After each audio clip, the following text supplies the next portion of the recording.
Bonjour à tous. Alors comme vous venez de le voir, j'étais en train de passer la herse rotative sur une parcelle que j'avais labourée au préalable pour semer un colza fourragé qui me servira pour mes agneaux et pour mes brebis. Donc là je vais finir de passer la herse. Ce qui va se passer, c'est que je vais aller dételer pour récupérer mon semoir de lame, donc le semoir qui sert à semer à la volée, et le rouleau. Alors là par contre le petit problème c'est que ça commence à monter noir. J'espère que je ne vais pas être attrapé par la météo. Ça va le dire tout de suite. Allez, c'est parti.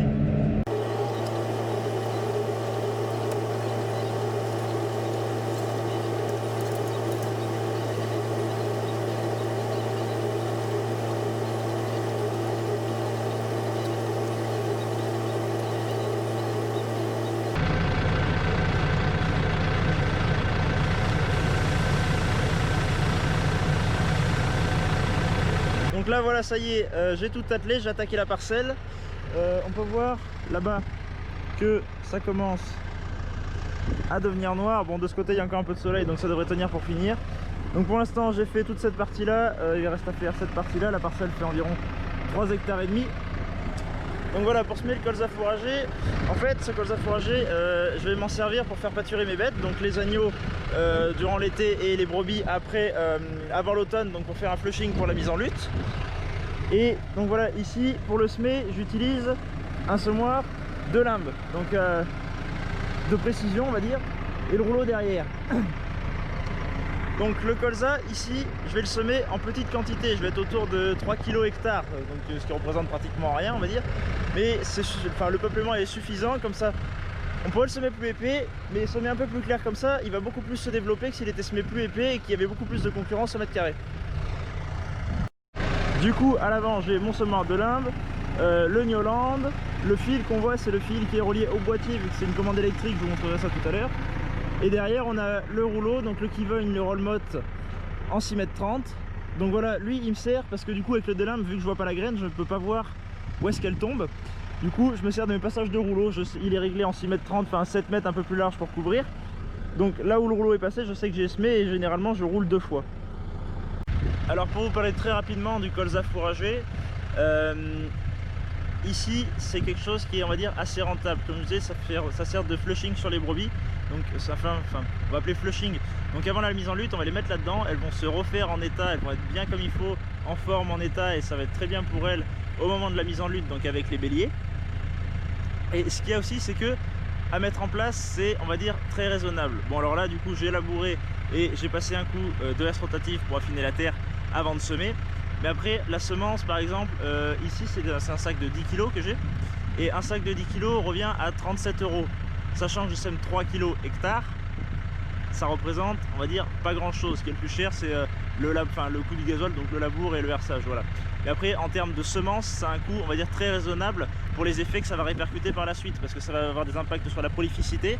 Donc la prolificité c'est le nombre d'agneaux par brebis, et voilà, donc si on peut avoir une meilleure prolificité grâce à ça, ça couvrira largement les frais que ça a coûté. Aussi un autre point très important à souligner de ce type de culture, c'est que en pâturage, par exemple celui que j'avais fait l'année dernière où j'avais mis les brebis dedans à l'automne, alors j'avais eu de la chance parce que forcément il faut qu'il pleuve, parce que sinon il peut se faire bouffer par des altis ou des choses comme ça. Dans cette parcelle, parce qu'il était aussi là, il était comme ça, donc il faisait dans les 1 m on va dire 60, et il avait des feuilles comme des nénuphars, et sur 3 hectares ça a tenu plus de 120 brebis pendant presque 1 mois et demi.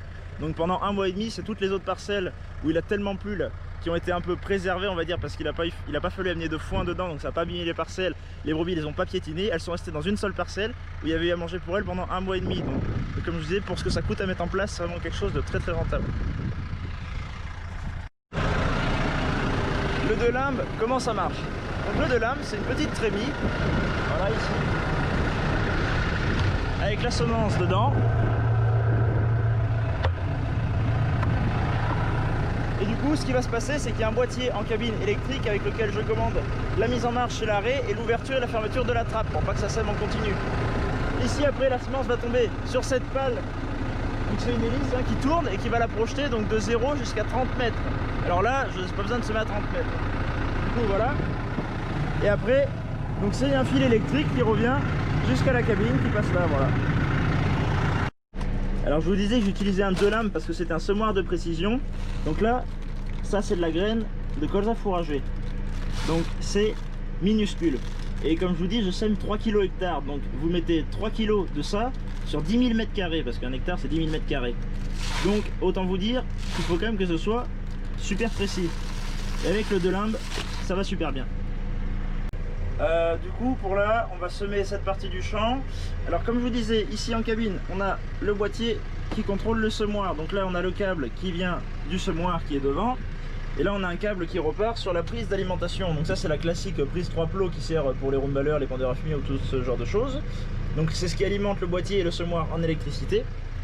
Ici, sur le dessus, on va avoir un potentiomètre qui sert à régler la largeur. Ici, on a toutes les différentes largeurs. Donc moi, je dis, je le mets en 7 mètres, 7 mètres et demi. Là, j'ai fait mon petit repère. Ici, on va avoir le bouton pour mettre en marche le semoir. Voilà, donc là, devant, la petite pale est en train de tourner. On voit le voyant rouge qui s'allumer. Et ici, on va avoir le bouton pour ouvrir la trappe ou fermer la trappe. Donc là, on est prêt à semer. Je vais accélérer le tracteur pour le mettre à 1600 tours. Voilà, du coup, je vais me retrouver à 7 km/h parce que il faut bien se dire que notre dosage de semis coïncide avec notre vitesse. Si on règle un dosage de semis et qu'on sème au double de la vitesse, on va en mettre 2 fois moins en quantité hectare. Du coup, moi, pour semer 3 kg, je roule à 7 km/h. Donc c'est à 1600 tours en 8e. L'inverseur en avant. On ouvre le semoir et c'est parti.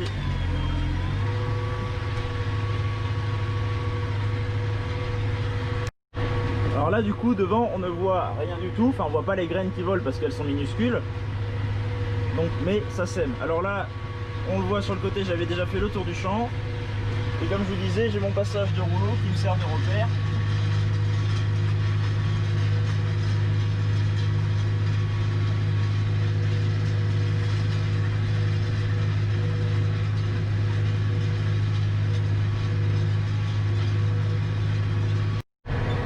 Là, ils annoncent des orages pendant 8 jours. Alors, généralement, c'est arrivé pendant 3 ans de suite. Quand je sème, il pleut plus. Bon, j'espère que là, ce coup-ci, ça va le faire quand même. Ça devrait. Alors là, ici, dans cette parcelle qui est de nature, on va dire, humide. Bon, alors là, il a fait très sec les derniers temps. J'avais labouré, ça a bien séché en surface. J'ai passé la herse rotative ce matin. Mais on peut voir quand même que sur le côté droit, ici, où c'est plus clair, où j'ai déjà fait mon passage, mon premier tour, le rouleau, il finit vraiment bien de casser les mottes. Et voilà, ça, bon, forcément, ça rappuie le semis, mais voilà, ça finit vraiment bien de fermer le semis et de casser les mottes.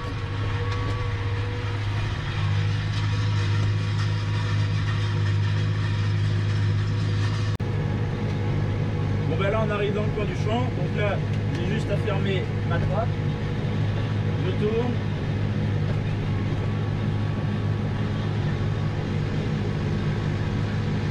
Et là je réouvre.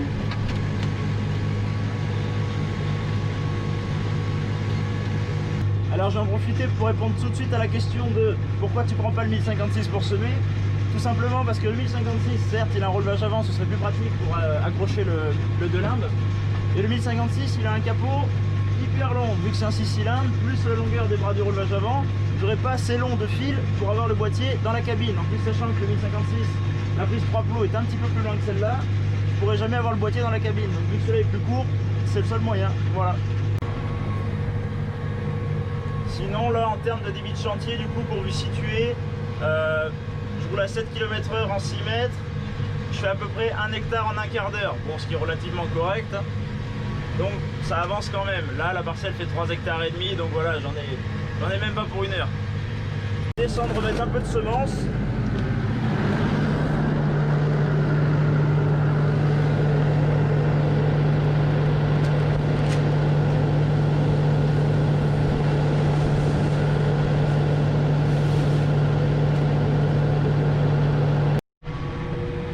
temps en temps, je m'arrête, je redescends, remettre un peu de semence parce qu'un de lame, ça s'étalonne pas. Enfin, le réglage ne se fait pas comme sur un semoir classique où on va tourner la manivelle ou des choses comme ça. Le de lame, c'est une petite réglette sur le côté qui va de 0 à 30 et on serre la molette sur le réglage qu'on veut. Mais pour l'étalonner, c'est pas toujours évident. Et des fois, je me suis déjà fait avoir que la réglette se desserre un peu ou que le réglage n'est pas bon et on met 4 fois la dose sur 50 mètres. On bouffe de la semence à rien faire. Du coup, j'en mets toujours moins et je préfère descendre, en remettre de temps en temps plutôt que de mettre le sac et qu'il y ait un problème et que ça crache tout où il faut pas. Voilà.